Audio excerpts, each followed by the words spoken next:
Awesome. Give her a huge round of applause, our final speaker of Hackcon. This is going to be amazing. Hi, everyone. My name is Nishat. I'm a senior at Brooklyn College, and I'll be starting at Twitter as a software engineer.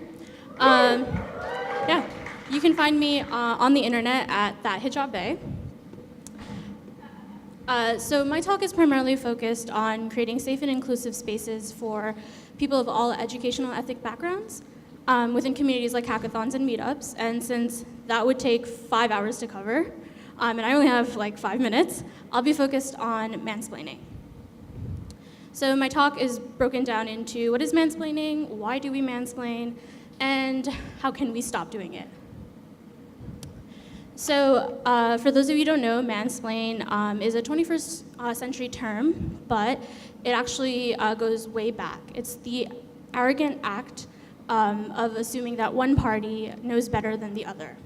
And my wording in that last sentence is really important because I didn't say that one party had more experience or more expertise than the other party, but that one party is assuming that they know more than the other person.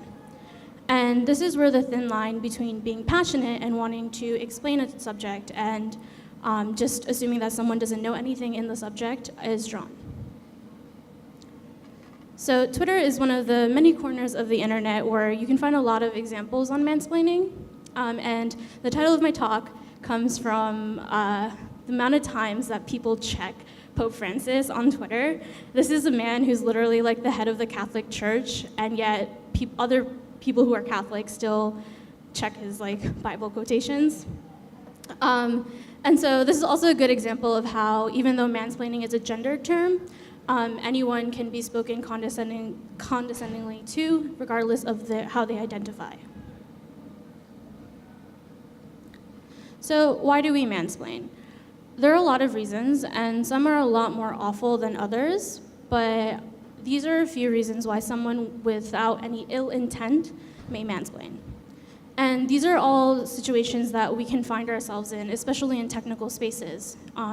If you're attending a talk or a workshop and you're really passionate about the subject, you might want to show off your knowledge, or maybe there's recruiters there and you want to impress the recruiters. But regardless of why you might find yourself mansplaining, it's really important because these are all encapsulated by one simple fact. Power dynamics exist whether we acknowledge them or not. Hackathons, meetups, workshops, these are all places of community and learning. And if you're an organizer or an attendee, regardless if you're either or, it's important to remember that you're surrounded by people with varying levels of experience and education in tech. So if you find yourself mansplaining by accident, this is kind of what the person on the other side might be feeling.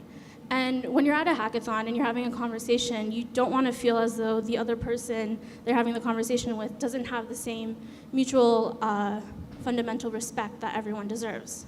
It's a pretty shitty feeling.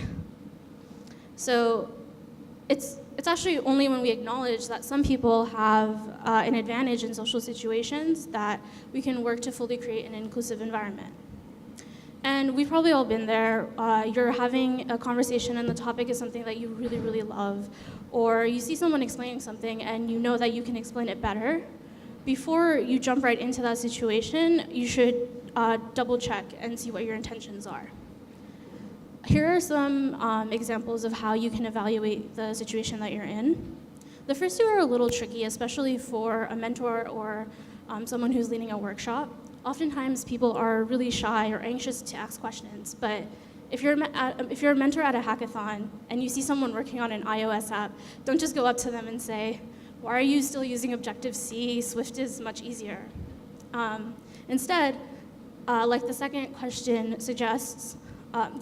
statement suggests, make fewer statements and ask more questions. Ask them about their project and what they're trying to build. This is also true on the organizer side. Instead of making a statement like Google Forms is a complete waste of time,